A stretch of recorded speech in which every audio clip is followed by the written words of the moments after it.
Hi everyone, so today we are going to unbox my new streamer. It's a Xtreamer Express. It's from the Xtreamer company. It's a really good high quality company. One of my older streamers is a Xtreamer Ultra. Was a huge success, unlike all the ones I bought from China. Well, this is also from China, by the way. So I hope this one will provide better quality. It's more on the high end. It costs $170, which is definitely put it on the high end of streamers. It has HDR, 4K support, 3D support. It has a very good Wi-Fi AC connection. It's had Android TV version 6, Android OS. So that's good as well. And it will be installed with Kodi in order to be able to see some of my 4K movies and some of my 4K content. So here is a picture of it. Let's open the box. By the way, really nice box, real high quality, really big box. I hope the device is not as big. So open it now. Inside of it, there is another box. So the external box, by the way, very good packaging, very high quality. You can see you bought a high-end device. Hopefully it will be the same quality of something inside of it. So inside there is just another box. And just like in my loot crate videos, if you open it, this is what you'll see. So there is some foam to protect the device. Some instructions, quick starter guide. We don't need that. So on the left there must be the remotes and cables attached to it. Let's see if we can open it really quick and see what's inside. Okay, so they're giving us a micro USB to USB female adapter. I guess it has micro USB ports instead of USB. We'll see in a moment. You've got your basic remote. Now this is a very basic remote. Because of its size, I can say it's basic. You know, it's not like the usual TV ones. With all of the buttons, you have this, which is most likely being used as the mouse. You have some home button back. This is usually really good if you're using Kodi or stuff. Oh, there is actually a Kodi button here already embedded. That's real nice. Option to open Kodi immediately. Next here, there are some screws. I didn't know that some assembly is required, unfortunately. Okay, so now we have a USB to female USB extender. We've got USB male to micro USB cable. And okay, here is a more detailed remote. Okay, this looks like more like a TV remote. I guess it enables you to put in some numbers or stuff like that if it's required. Most likely we'll be using the secondary remote more than I will actually use this one. Let's see if there's any sound like there's something else here. Okay, the power brick. Oh, it's with some sort of a... Hopefully they have a good adapter and not a US adapter here. What I need. Oh, good. It's a European adapter. So that's good. We have that one. We'll plug it in. The tricky part is actually the configuration of this part when you need to do all of the customizations.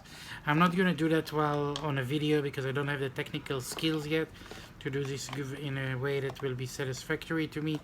So I will just share maybe a little bit about it after I'll use it. So power brick installed.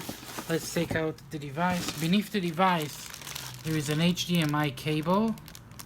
I need to read, maybe it's a better quality HDMI. It doesn't look like a high quality and it doesn't look like it has gold or anything like that, but assuming if they put it in here, it needs to be in a sufficient quality to be used. But I already have an HDMI cable connected to my TV. You can see it in the back, so I don't really need an HDMI cable. Let's close the box and hope I didn't hit the dog. So it's wrapped really good in order to protect it. I mean, it had some styrofoam protecting it from inside the box, but I left it there. Let's put it out. I have to say it's much bigger than what I'm used to seeing. It's even bigger than my Xtreamer Ultra. The reason it's so big, okay, just for a comparison, I don't know, maybe just, okay, just see the size difference. Or to the remote. It's really a big device. The reason for that is that you can put a hard drive inside.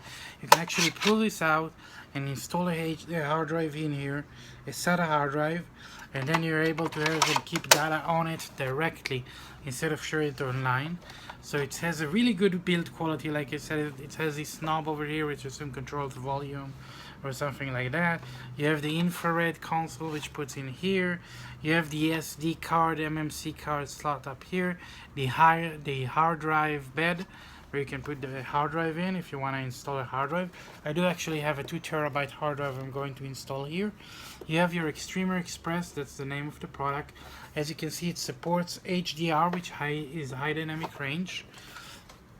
On the back you have 2 Wi-Fi antennas to provide you with good Wi-Fi, which is good because I'm using my Xtreamer with the Wi-Fi. You've got the optical exit, which I'm not using because the optical cable from my speakers is connected directly to the TV. You have your Ethernet port, HDMI port. You have 2 HDMIs.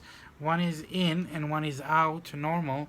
The in is if you want to connect your cable box to the Xtreamer directly. You can do that. If I'm going to do that, I'm going to connect it actually to my Xbox device, or maybe I'll just connect one to the other. I'm not sure how to do that yet, but most likely I will not do that at this time.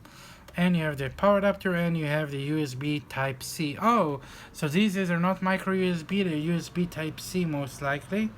I have nothing which is USB Type-C at the moment, so it's not really relevant for me. So that's about it. It's a really nice device. Really good build quality on the outside, much more than what I used to. It's also a lot bigger than what I am used to, mainly because of this one. The main thing is memory and specifications on it.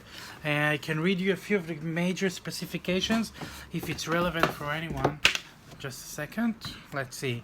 So it has 16 gigabyte flash memory, meaning that's the internal hard drive it has. It has 2 gigabyte of DDR-RAM, which is not really high. Usually you expect to have much more than 2 gigabyte RAM on it, but if it supports 4K, then it's supposed to be more than fine for me. It has a quad-core 1.4 gigahertz processor. It's a Realtek processor. It supports video format of 4K and 3D support, HDMI 2.0 for audio, and it also has the optical port supported. Let's see if it supports DTS HD. It usually does, but it doesn't say anything about what type of audio it supports. Obviously it supports MPG, MK4. It doesn't say it supports the Ultra K2 that we have today, the new encoding that we have. I guess we'll have to wait and see. So that's about it for this time. Really looking forward to enjoying this device. It will take me forever to configure it as far as I know myself. Hopefully not too long. So guys, thank you very much again for joining me, and I'll see you again on the next video. Bye.